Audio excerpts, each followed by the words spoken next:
Welcome back to BVarsity Live. I'm Zach Ewing, and the studio is empty here in California. I'm here. Can you hear me? Wild and crazy 45 minutes there. That was a lot of fun. Can you hear me? Lewis, are you on the line? Yeah, I'm over here. Can you hear me? I think Lewis is there with me, too. Trevor went upstairs to take pictures of those guys. Thanks to the Black Squad for showing up and talking some All-Star Bowl with us. That was a lot of fun, and it was a preview for tomorrow night's All-Star Bowl, U.S. Army All-Star Bowl, 7 o'clock at Rabobank Arena. And you can get your tickets, I believe, there at the Rabobank box office or by calling Ticketmaster, I believe, for the All-Star Bowl. And they do some charity events. They do some giveaways. It's a lot of fun. It's always a good atmosphere and a good time. And here's Mr. Amestoy. Apparently your earpiece wasn't working. Oh. I was talking to you the entire time. You know what? It wasn't working earlier either because Jeez. Trevor said something. Trevor said something.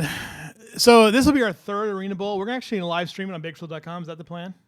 That is the plan. I think we also have Cal State baseball that night as well. So it'll be a double whammy. Choose your screen, right?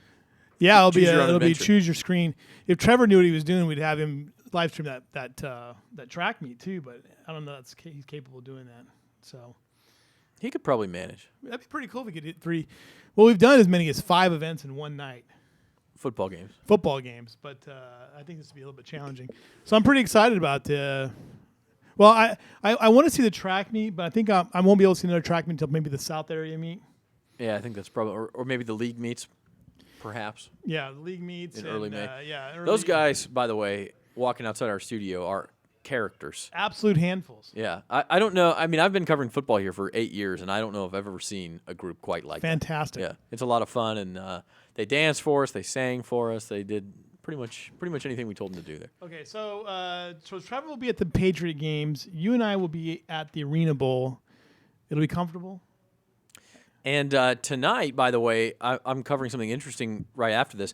Taft and Bakersfield Christian tennis, and the interesting thing there is they're both with 1 loss. I think they're 11-1. I have no photographer, by the way, tonight. Oh well, okay then. I think they're both 11-1 in the Dodger SSL. Game last night? The hockey game. The Dodger game. Oh, the Giants won, but the Dodgers, I believe, are winning right now. They're playing this afternoon. They have they're both 11-1 in the league, or maybe it's 12-1 now because I think they play 14. This is the final match of the regular season. And if Taft can beat BCHS, it would snap a streak, right? It would snap a streak for BCHS. It would also be the first boys tennis title in school history for Taft, which you're talking about almost 100 years as a program. Wow. So that would be pretty special for the Wildcats if they could do it. Of course, winning at BCHS won't be easy either, but that's where I'm headed. Did you know that Taft High School once hosted the CIF State Track Championships? Like in the 20s or something like that? Have you looked at that stuff? You know what? I didn't notice that, but I have looked through a lot of that. Talk about an underrated sports history. Taft really is. That's pretty amazing. That's a nice high school track stadium out there. Actually, it's very nice. They even have a steeplechase pit. Do they really? Yeah. Interesting. I know they have a great football facility. I haven't been out to there as well, but that's a great tradition. That's amazing that you would think that they haven't won a tennis title because they've probably been playing tennis. As long as they've been playing football. Yeah, exactly. Yeah. You know. It is pretty amazing, and Jim Carnell's done a great job out there. Their girls won a league title, which was their first a couple years ago. Of course, the girls program hasn't been around nearly as long as the boys. Right. So they're trying to win their first boys tennis league championship, but they got to beat BCHS to do it. I believe BCHS beat them the first time they played out in Taft 5-4. But then BCHS also lost to Wasco, which is the third place team. So they each have 1 loss. We only have like 5 minutes left here, but here's the question I've been thinking about for a while with you two guys. What's one sport? What's up? What's wrong? Oh no, John just clicked over me while I was trying to look at something. You're fascinating to look at. You seem quite frazzled after that 45 minutes there. That was here's something for you guys to think about real quick. Okay, the 2 sports I know they should add to the current high school district repertoire is boys volleyball and boys and girls water polo. Two of my favorite sports. I would add one more onto there, and I would say lacrosse. Okay, so what sport should be added to the offerings? Is it lacrosse? What do you think? The only problem, I like lacrosse, but there's just not enough teams to play around here. They're all in Northern California. Right. So you'd have to now water polo. is played just about everywhere, so that'd be a good one. And boys volleyball, they play in Fresno, so that would be reasonable. Boys volleyball is cheap. They also play badminton in Fresno, by the way. They play badminton like crazy in Southern California. So badminton would be an interesting choice. I'm trying to think of what else you could throw out there. What about ice hockey? You could. The problem with ice hockey would be the facilities. There's just not that many. Field hockey. San Diego schools play field hockey. Yeah, field hockey / lacrosse. Either one of them would be a great addition. Mountain biking. Mountain biking. There's a few mountain biking teams. Now, mountain biking is an expensive. It's expensive. Deal, yeah. You can spend thousands of dollars on that. Do they have skiing teams, Northern California? A few yeah. Truckee areas. A lot of them are club that will then be associated to a high school, but not a CIF accredited. But a lot of high schools, like Colfax outside of Sacramento, which... Right, and I don't think the CIF sanctions lacrosse either, do they? I think that's a club deal. No, they do in the Sac Joaquin section. I think they do. I think they do. Just on the section level. I think in the San Diego section, they do field hockey and lacrosse, but I don't remember for sure. If that's going to they used to have gymnastics used to be a big sport in the southern section, and then they actually did away with it. But there's a lot of sports out there. That'd be fun too, gymnastics. Emerging sports that could be out there. I'm telling you, I think that water polo is a great idea, and I don't think that it's an emerging sport. I just think it's a sport that needs to come up. This is one of the only areas in the state where it's not played. Yeah, and lacrosse is one of the largest growing sports at the high school level throughout the United States. So yeah, I think that would be the next one if there was to be another one in Kern County.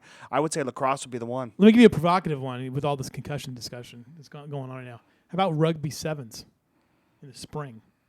I think that I think it's too much of a liability issue to play that at the high school level. Rugby has fewer injuries than football. Yeah, that's the claim that rugby. No, I know, but it has a connotation because there are no pads and different things of that nature. That's the reason there are fewer injuries, because the guys don't hit as hard because they can't. Because you look at what's going on like in the college level of rugby sevens and some of the ratings they've generated out of those, the national championship tournament.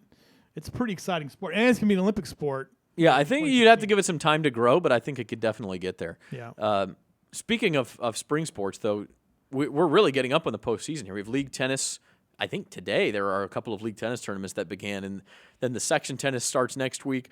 You have league swimming and league track. Little update here. Dylan Simonson, who was undefeated going into SWIL Singles Boys Tennis Championship, was a double default today against Jeff Aceves of Centennial. So Dylan Simonson, who's widely considered the number 1 or number 2 boys tennis player in the Central Section, didn't participate today, and I got to figure out why. I'll be out there tomorrow at Laurel Glen, but that's really interesting. I wonder if can he get a wild card into the area tournament? Because if he can, and I'm not sure how that works, if he can, there's no harm, no foul there. I mean, he doesn't win a league title, but will still be eligible for the Valley title. I'll call Barb.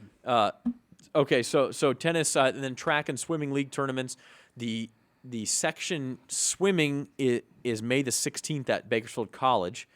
The section tracks the following weekend, May the 23rd, up at Buchanan. That's the same day that the baseball festivities conclude at Rawhide Stadium in Visalia. Will we see a team from here in those tournaments? In the finals.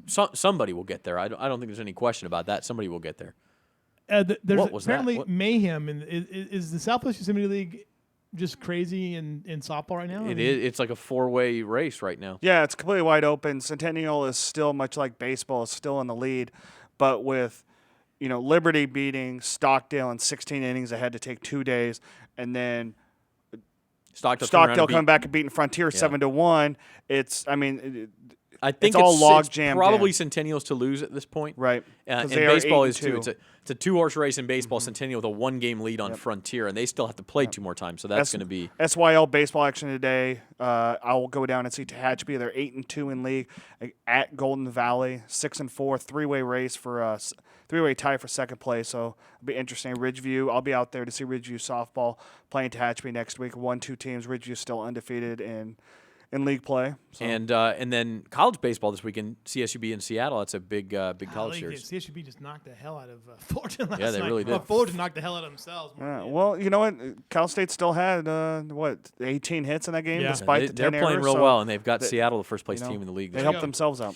All right, that's BVarsity Live. Thanks to all the Black Squad guests, Matt Smith, Stavros Castantonis. I need a nap. Anthony Mariscal, who else? Isaiah Sharp, Sheldon Croney, and R.J. Oliver. So thanks, guys, and Coach Dennis Manning. The Arena Bowl, All-Star Bowl, live on Bakersfield.com, 7 o'clock tomorrow night. He's Trevor Horn. I'm Zach Ewing. Producers Chris McCullough and John Barron.